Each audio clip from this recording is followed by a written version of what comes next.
What's it gonna be? What's it gonna be? What's it gonna be? It's Anubis, the winner of our lottery, or whatever you would call it. Yeah, the 50% sweepstakes, my favorite.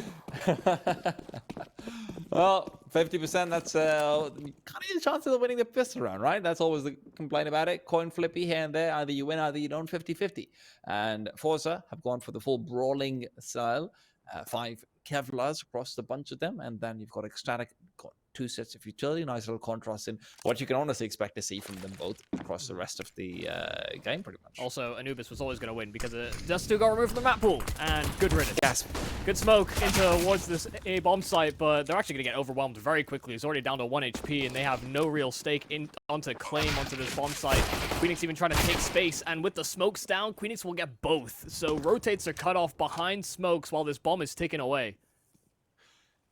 Queenix got a mean glove. Cherry, hoping that he can come rustle some feathers with that USB, or maybe just bloody them up. Good for the first. Shalfie in the meanwhile comes up. Quick sidestep in. Jerry's got another one. Switches out pistols, and Salazar zoned out and zoned away. Remember, no kit, so you've got to win out this first duel, and if you do, you've basically won the round. As long as you can hit the shot. Come on, Sally. Gotta be doing better than that. Did enough, though, and that will be enough to get ECSTATIC the round. No problem, even if he doesn't hit the final kill. I thought for sure this round was going to completely turn up ECSTATIC's favor when, especially Crad on the flank, suddenly just gets found out because he makes noise dropping into the water. Here's the secret, kids. You can't actually drop into that water silently. You will make the splash noise based on the velocity of you falling, so you have to basically path over the bridge. And Crad refused to do so, and the information was given up. So, I mean, great job from forZe to bring it as close as they did. Counter kills from Jerry were very timely. Yeah, goddamn, Michael bringing in the velocity. Yo, vertical velocity into the Counter-Strike. Listen, Michael, all velocity matters in Counter-Strike for making noise, True. vertical or horizontal. Is that the learn to accept it? Oh, ooh. Well, Mr. Physics right here. And here I thought all you were Mr. Physical, Michael. Hey. What the? I will body you. Though I can't bench a lot. I really can't either. If it makes you feel any better. I started going to the gym again recently. I'm at like 15 kilos, so I'm just like, nah, that's just not Good happening. on you for going to the gym. Not me. Couldn't be me. Well, maybe forZe needs to start lifting because they don't got those big guns right now, Michael. Only the little ones. Yeah. Arms thinner than a noodle.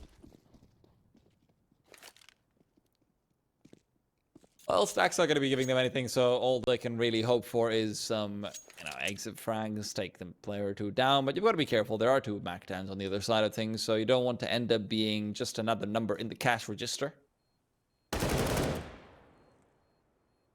Nice kill from Salazar. There's more where that came from, though, and they will all try and simultaneously swing to no avail. Lack of armor is certainly going to help, but... Hey, Jerry continues to save, which means that he can keep this armor safe as well. Don't forget the deagle. Never forget the deagle. Yeah, but it's a rifle buy regardless. Yeah. Unless anybody decides to invest in a scout, that D probably won't see much play.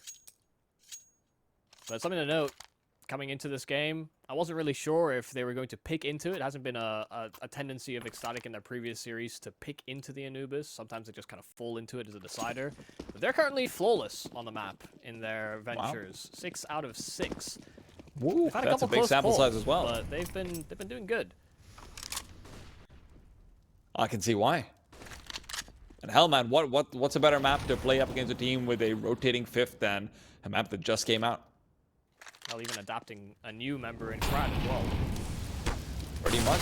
Getting more and more difficult. Max, though, with the Mac-10 is all the way through. Flashbang's not going to be helping either him or Jerry. Glock is not out in time. Queenix now needs to close the distance, but he's not got HP to work with. Jerry is raining down hell like nothing else. This is a man of fire, brimstone, and frags. Yeah, in-game leader as well. The mastermind behind the whole operation and continuing to get kill after kill. Even when he's under the most amount of pressure, gets flashed off the angle into the underground and somehow is able to duck into that smoke in time so that Max basically can do nothing. He's expending all of his bullets because he saw a glimpse of him before the flash bloom, but he got blind himself. Jerry throve in the chaos.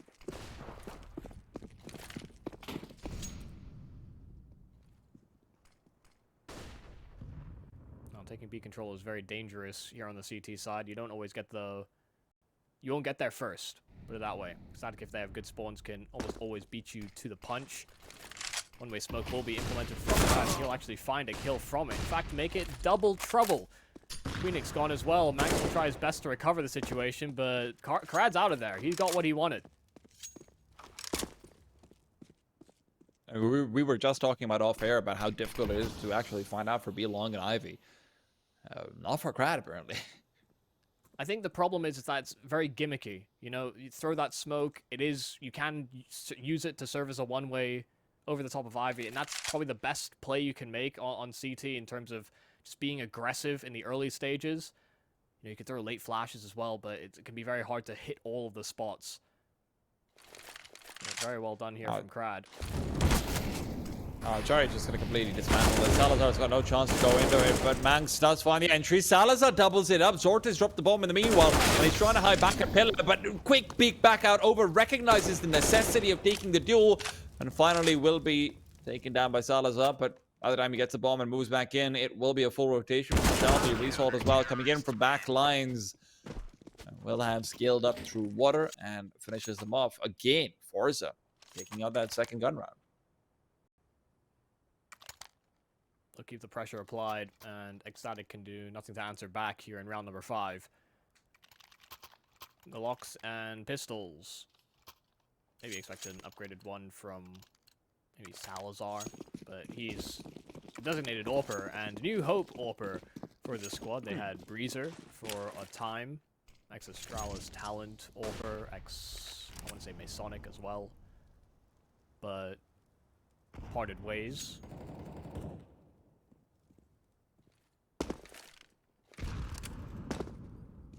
It's all about the destination, right, Michael? It's about the friends you made along the way.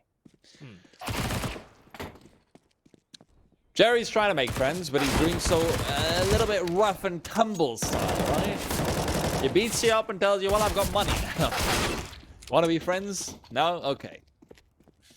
Well, he's given his friend an SMG to make money as well, so, hey. Actually could ask for a better friend, perhaps. Propping him up. Results, $600 in the back pocket.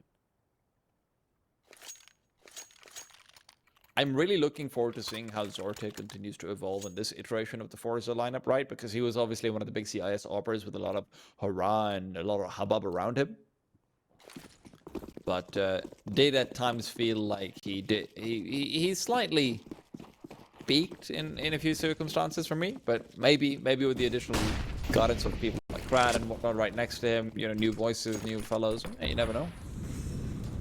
And it's clear coming into this year as well, they wanted to try and shift their philosophy with the players that they benched. Kenzie and Norway were players that certainly impressed us. They had to change their tune. Aggressive move from Result round towards A main, and Zorte is around the other side of the smoke. The flash is great in support, and Zorte just continues to thrive. Pull on him, and he will deliver. Cabby finally ends his reign over this A site, but Krad has moved into position, and they have teammates in spades ready to defend this one, but Salazar has cut down the numbers even finer. Now on the fine amount of 10 HP, but they're doubled up high and low ground. No getting past Jerry and Krad. I'm glad to be pointing out that we've already seen the ceiling of Zorte, because that was pretty much it, right? Some fantastic interplay on the A Phantom position. This is where you're normally expecting a rifle to be there and maybe just looking away, covered off by a second Heaven player. The fact that he's so good at close range AWPing is just wonderful to witness. It's something that I think more and more of the modern day AWPers, you know, you're looking at Brokey, you're looking at Zorte right now, they have gotten better and better at, especially that players like Simple have really pushed the envelope on how to sort of, you know, play that wartime AWPing, as I would like to call it. But goddamn, man, Zorte can be a beast. Oh, God damn. Look, we thank you very much, Brad. For sure. Yeah. You'd think so. Brad's been sharp as well. Do you find it interesting? I think for many people watching at home, you know, Underpass and the canals is definitely a pursued area from the CT side in terms of getting aggressive and just taking hyper aggro peaks. You see in these past couple of rounds, forZe have been putting more emphasis on A main control and having a secondary player over at that A bomb site, especially to start out these rounds with nobody even considering the canals. Maybe I think as well from 3 or 4 rounds prior, they may have been pushed off of going for an adventure like it because Jerry proved a nuisance, as he continues to be. They didn't even touch the floor right there, Max. Good for Zorta that he's able to keep himself alive over here as well. Very important that he keeps on padding up that economy. And like that's one of the things that maybe doesn't get discussed that much in CS because it seems a little bit less relevant is actually the idea that you need to save armor on your AWPer, even if you're just going to be sort of continuing to save, 3 or 4 players alive consistently regardless. You just don't want him to rebuy because that makes it much more likely that you'll end up in a situation where you have to sacrifice your utility, even if you're getting a full buy. And that's just something which, it's one of those small things, but it can end up making a difference in the grand scheme of things. Every little bit certainly helps. Don't want to have empty investments. You want to protect your investments, in fact. Indeed. That's what the arm is for. The AWP is obviously the bigger part of that, but... Yeah. Ooh, good kill from Manx. Zorte decided to Massive. late, and that's one of the changes to this map that has occurred. The clipping has improved, so mollying that platform is actually more and more feasible. Oh, Jerry wants to peek forward. Takes out most of Queenix's life behind it. Grad's not done yet. Oh, finds a man turned around. Salazar caught off guard. Queenix traded out to an offer as well. And what looked like ECSTATIC could have and should have been just ready to take him down without losing a man. Instead, ends up in a 2v3. forZe, I've got a legitimate chance of trying to bring this one back. Yeah, running right back round towards the A side. Delphi is going to get caught in transit. This is one of the issues. Rotates on CT side can be very telegraphed. Fastest point between A and B is via middle, and so that's what Cabby decided to cut off. Plant can go down, but Max has to get a move on. Results deciding to go through the canals if he was going to adventure back into the site, but also very realistic as well to try and call a save if he doesn't get anything too quick.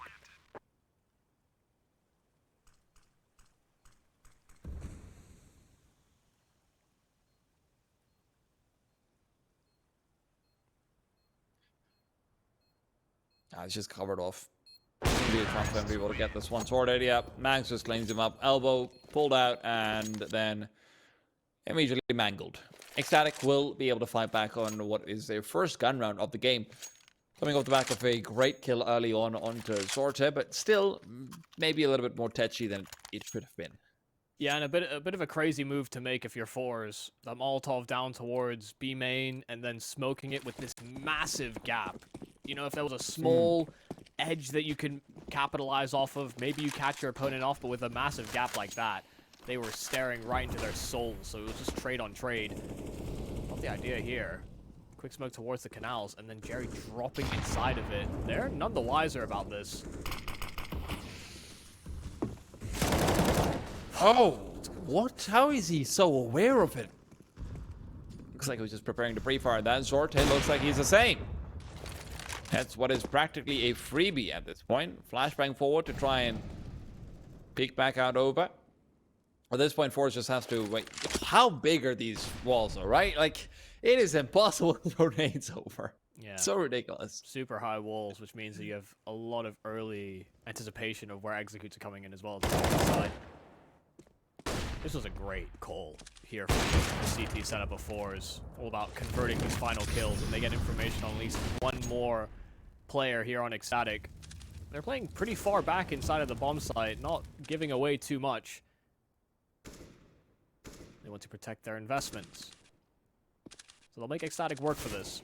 Oh, okay. It's out an opportunity, and Brad will suffer because of it. He is more than happy to, at the very least, come back and get revenge. Yeah, the cool part about this round, I mean, deep smoke mid and then a smoke in towards canals that when the smoke blooms, amongst all the grenades that they're throwing, it masks almost all the noise that Jerry is making by jumping down. And the fact that canals hasn't been heavily pursued by the CT side, you know, they haven't focused any attention there either in previous rounds. There's very little that you could actually work off of unless they had somebody defaulting A side there for ECSTATIC, which I imagine forZe have done some sort of preparation into, if they're not going to go for some kind of a fast A play, in which they typically route around the right side of the canals, you know, one that you're not exposed to any of the other CT angles, it's very hard for you to deal with that peak, because they can get to lower before you can sometimes if the spawn is right.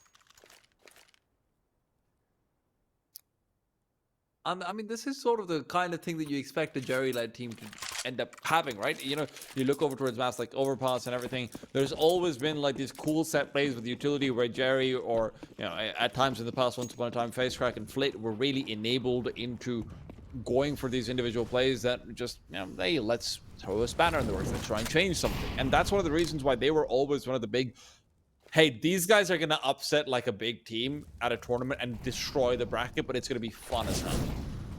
Molotov down right now, though, as the push is starting to come through. Jerry just gets that one out posthumously, courtesy of the flames. Crad is traded only for damage, and Shove has got nothing to add to the conversation. Damn, how quick this site fell. And it looked like there was going to be a perfect lineup there for Crad, but as soon as he went down without getting a single kill, that's where this round completely went amiss. Also, one of the drawbacks of having a secondary player located at a bomb site is that there can be no safe passage, no quick rotates. Seen a nice sharp shooting from Salazar thus far, even if it hasn't always been on the AWP.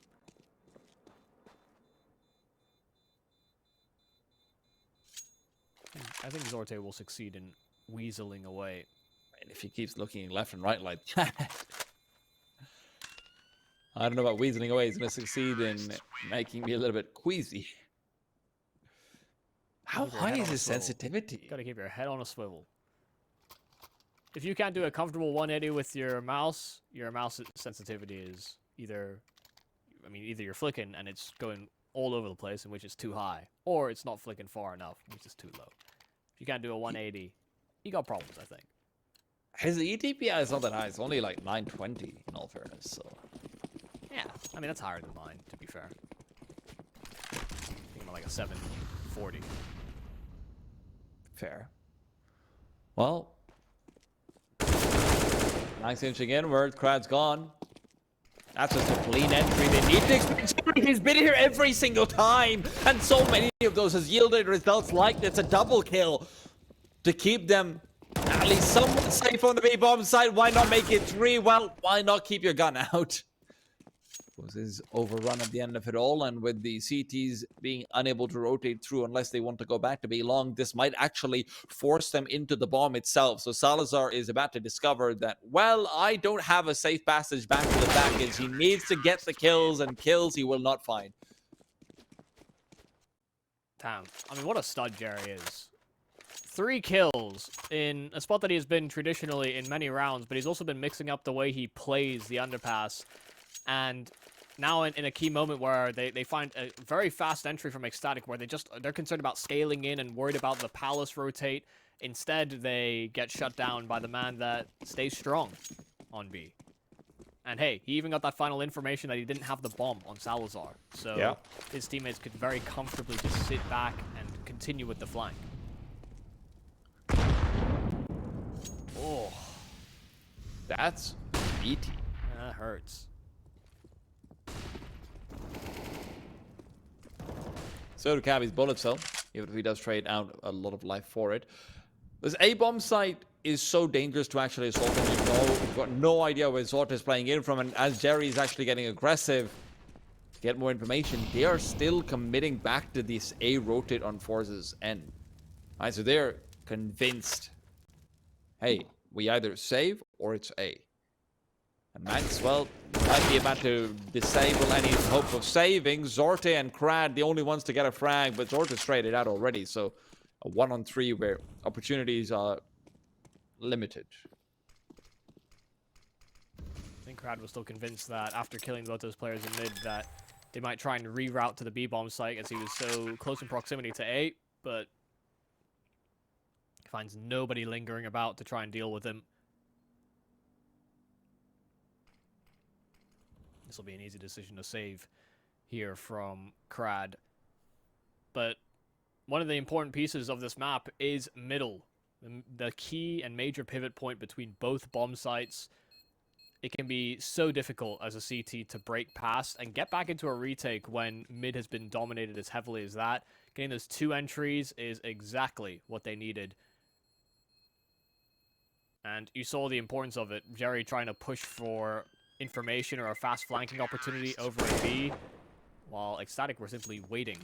And they took risk. You know, they ran through a mid smoke to get the initial entry, but it proved so fruitful.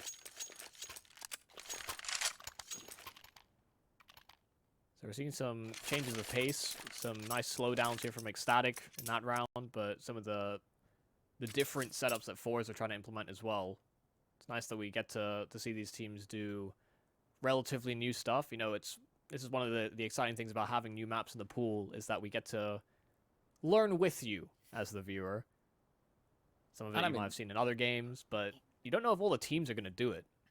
Also, not to mention, like, I think it's even better to watch tier 2 teams on new maps just because they will give it more time. And just to quickly credit out an interview on HLTV that I think Striker took from Favin. The headline is literally, I think we put more time into Anubis than other teams. And yeah, that's what you're going to expect to see, right? Like the other teams, they're going to be studied a lot more on every single map. You have to focus on bringing all of them back up, getting like some small new differences, finding out what's going wrong, etc. Yeah, well, if you're forZe or ECSTATIC, you can just completely focus in on one map and say, well, right now we're only going to try and work with this because our competition probably doesn't have as much time to research us as those top teams do. Not to mention you're playing a flurry of different teams at any given time. Ooh. Timing there from Crad.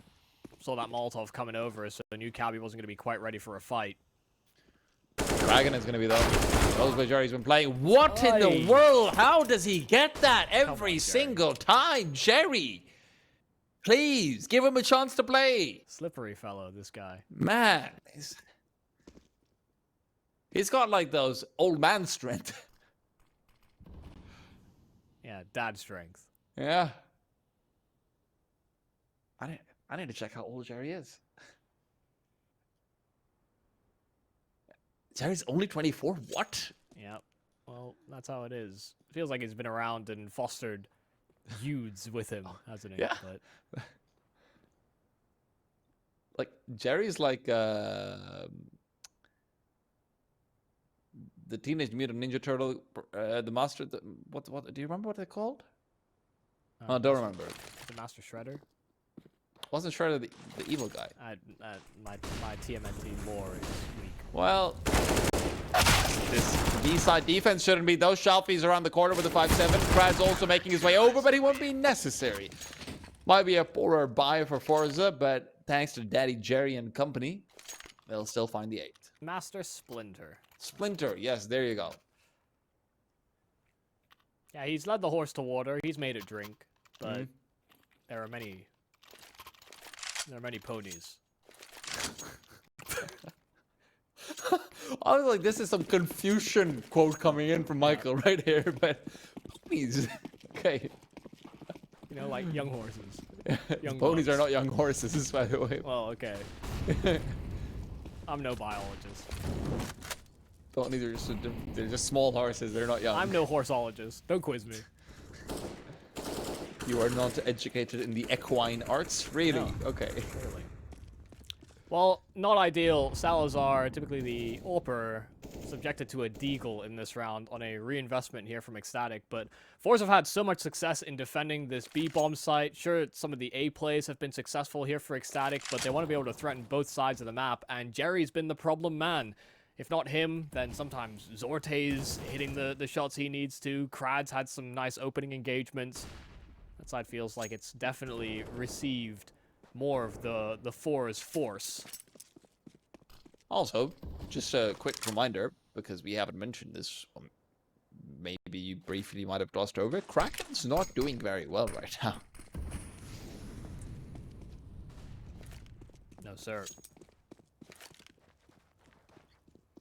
And when you're 8-5, while you have a teammate who's 0-9, I mean, there's two ways you can look at it. It's like, God damn it, Kraken. But also, hey, if he starts to get his act together, we're just going to be a little bit worried about this. Result, though, not worried at all about this push coming his way. Good for 2 and so much damage on the turret as well. Phoenix is a dead man who is now dying, actually. Not even walking. Spacing was off, and Result fully capitalized on it. Was able to line up some damage on both those players in one fell swoop. I'll take those odds every day of the week. Player from behind can't really shoot because the player in front of him and player in front gets destroyed just as fast. Indeed. In fact, the back player dies somewhat faster as well in terms of opportunity to shoot back. Got it. Don't line up with your teammates. And that's what ECSTATIC did, unfortunately, wrong. You don't expect Result to get too much from a position like that, especially when he's just holding his spray and standing still like that. Yeah, the confidence is definitely going to be shaken. That's a trade that you will have rehearsed. Exactly the type of mistake you don't want to have happen, especially against forZe, who are already one of our participants in this season that, again, have made it to ESL Pro League Season 17. They're thinking about bigger fish. Just a small drop in the ocean to them.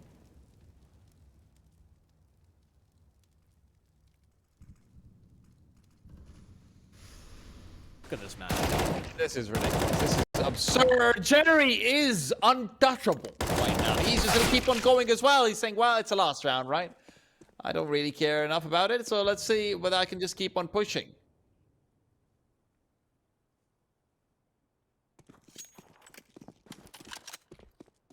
Maybe he should have cared, though. Salazar with a rifle recovered. Still do have a lot of utility available. Problem is, with that access to mid and with Result pushed forward as far as he has, the A bomb side is just not even an option.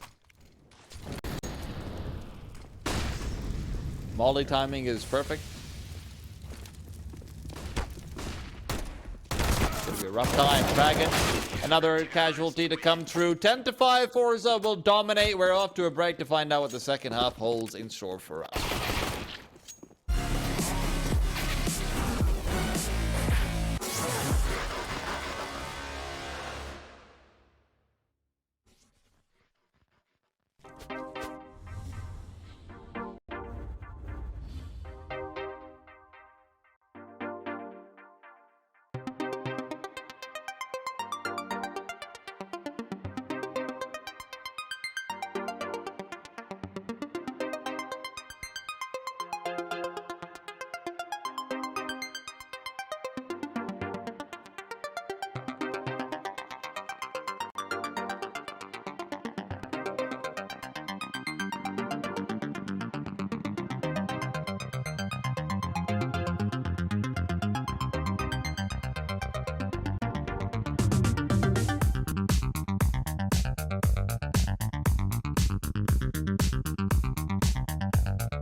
Jerry. He's been winning out versus all the cool cats in town since 1946.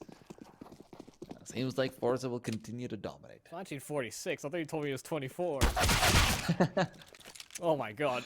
Well, he's shooting like a youth, that's for sure. Cavi didn't stand a chance. Double headshot, straight received, and Zorte will be on the receiving end of a headshot himself. So equal numbers, at the very least, coming into this B bomb site. But it is a B play. Smoke over, Kragan forced back, and trapped behind that smoke. This is a free plant for forZe. If Krad actually punches in all the digits. Forgot the phone number somewhere in the middle there. What was the last number again, Mom? Krad, though. Can't be bringing his mom into the action here. Needs to get some bullets out himself. Good for the first. Wants to keep it going, but Chaffee's stealing it all away from him. Queenix finally activates, but that flank is long overdue. And there you have it. 11-5. forZe will continue their success. Yeah, I think what most people will probably realize as well with maybe previous times they've watched Anubis is, listen, new maps enter the pool, most of them end up T-sided. Not to mention, changes to the A1S, definitely going to affect those numbers if people are slow to adopt or change to the A4. You can't get up with the same shenanigans, shooting people through smokes and using the lack of tracers to your advantage. Not in the same way. So I think it's natural that the statistics would indicate this is a T-sided map, but we saw from forZe just how capable they can be on the defensive side. Let's just hope that ECSTATIC can put up something even close to comparable, but hey, I mean, Result seems to be doing quite good on these Galil anti-ecos, huh? I mean, even in general, I've been impressed with Result in some of the individual decision-making on the CT side as well, just in anchoring and, hey, I know when to push, I know when to take an off angle, I know when to take a very aggressive angle where at best I can hope to get a 1-for-1 as long as the enemy team doesn't mess up, but it gives my team more space to rotate, right? So it's not quite the, hey, oh my god, look at this CIS player, he's so good. It's more like, hey, wow, actually, this guy's got some really good decision-making for someone who is relatively fresh to the scene. That might even be part of the change of philosophy for forZe, because you consider the earlier players they had, they were, you know, up and coming, very high stats, sort of fine frag kind of players, and it seemed like forZe had stagnated. Yeah, it was like a C player, shoot player kind of strategy going on for them, yeah. All the previously working on a team together before as well. Jerry was the odd man out. I remember the interviews when he had the new team. But now rebuilding, I think, with more him in mind. Doing it for himself. Or for the team. Alright, kids, I've given you guys enough time for me to buy my sports car. Yeah, and hell, he's doing a great job of shooting straight. So is Shelfie, apparently. It helps that Manx is not looking towards him, but hey, Manx is not going to make that mistake twice over. Grab those all the B-nades, and we'll set up for a flash as well for the teammates to come out from under. Jerry, the first man out, and the MAC-10 will shred the head of Cabby. Kragan will find one straight through that smoke, and that will be his first kill entering this game. 3-on-3 for this post plant, but those smokes are still fresh enough that ECSTATIC don't have eyes in. Flash up for Krad. Kragan's fully blinded, and he's going to be fully focused on Krad as well. He doesn't realize there's another player right next to him. That is Zorte lying in wait. Krad builds his position. Zorte takes a deal head on, wins it out, but Krad will be continuing forward to try and get these trades, leaving Shelfie all alone, a one-on-one. The bomb being defused. Salazar will be peeked into soon. Shelfie, you got to go take the swing out, and he will do so. Gets the straight headshot, cleans it up, and up to 13 for forZe. Yeah, I mean, great information being relayed by his teammates. I don't think anybody saw a kit on this final player, and so Shelfie had that extra amount of time to play off of, counted in his head up to 10, and realized that if he wasn't coming off it then, and he wasn't going to re-tap it, then round's basically done. I would like to point out, I know this is mean, but it's hilarious to me, the fact that Kragan has one kill, and even that's like, he couldn't see the players, that's how he got the kill. Yeah, spamming through smoke. Not been a particularly strong showing from Kragan, one of the core members that came over to ECSTATIC all those moons ago. Moons ago? Hey, yo, we're going to lunar calendar for this one. Yes, I do remember it was the last winter solstice. For once I saw them under a different flag. Mars was in line with I don't know, Earth. Yeah, I'm no astronomer. I just say things and hope it sounds pretty. Story of our careers, in all fairness. Banks wants to hit some pretty shots, though. And Shalfie is just going to be peeking right into him. Shoulder spotted out. Flashbang dodge. Queenix was supposed to be there for the trade, but how are you going to trade when your screen's all white?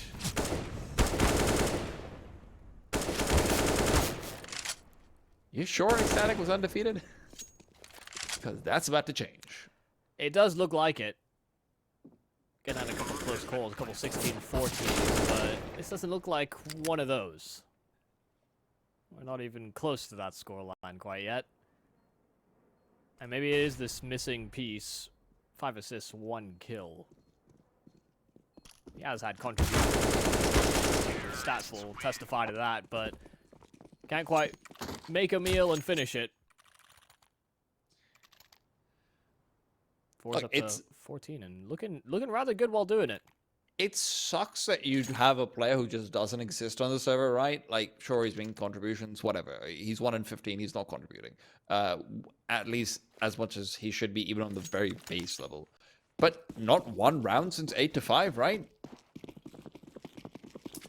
That's where you're still looking over towards us saying, hey, gotta have at least one where, you know, you can maybe get a push out, you can get like an individual play going on from someone else. Just need someone to make a play, and it does feel like it's just one of those games where everyone is crumbling apart, and that youth is beginning to show.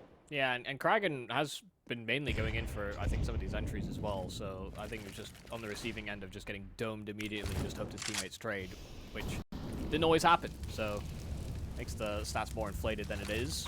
Kragan fulfilling a role, but not being compensated in a way that they would anticipate.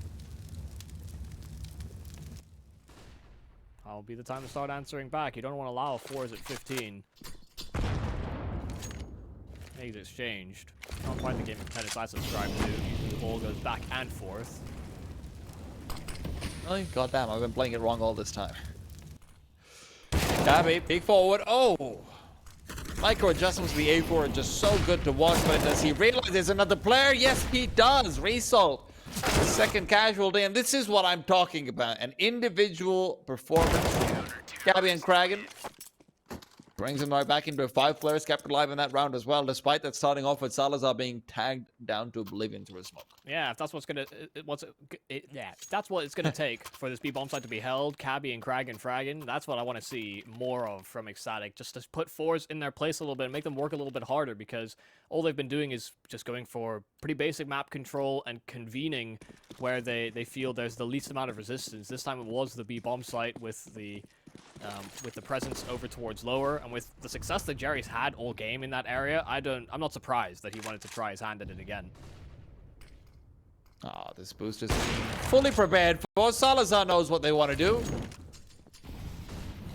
He's absolutely ready for it. Clearly he's died to that one before. It's also what forZe set up for the previous round. I think I even made noise in one of the rounds where Shalfie was trying to take it with the AK. Dropped off it when they had pistols. So maybe even pulling that information forward into this more relevant round. Despite the early advantage that they find, they still lose it out and almost immediately out. Set up to try and push through the smoke. Cherry spamming inside of it. Connection's been made, and Shalfie is ready to try and come through. Will not be given an opportunity to do so. Jerry says, why do you have your Glock out? And just peeks himself. Pretty slimy moves here from forZe. Getting those kills, cutting sound, and simply sitting back still. ECSTATIC are information starved. That's why Max tries to make the play he does.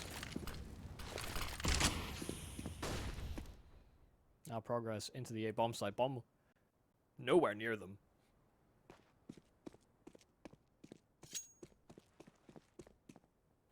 I think they were hoping that there was going to be some resistance on this A site so that Crowd could instead just go plant B, but with the fact that there has been, well, nothing, not a peep out of any potential CT, Crowd gets his running shoes on.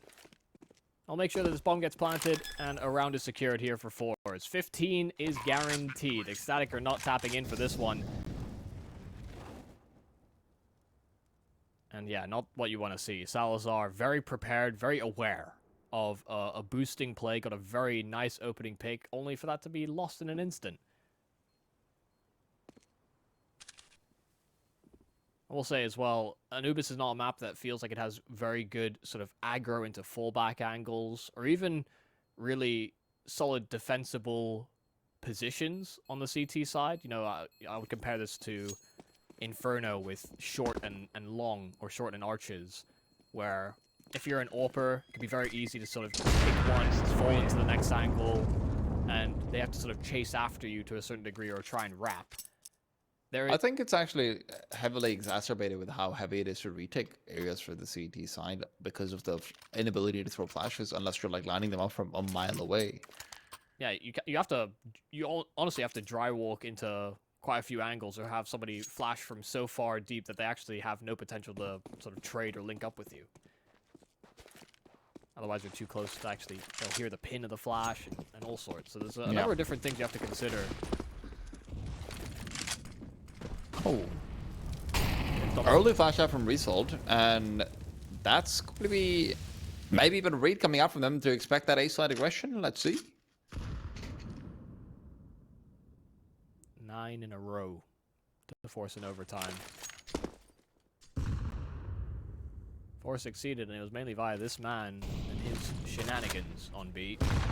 Cabby had a good double kill, but I imagine Jerry wants to answer back. He's had a few of his own already, in all fairness. Delphi, flames all about you. Smoke being used, he could have been spammed through the doors, but they don't want to give up their positions and are feeling a little bit timid to reveal themselves. Cabby, so blind, so white. You had to duck into the smoke as well. Jerry didn't even pursue, but had to be at least conscious of the fact that he could.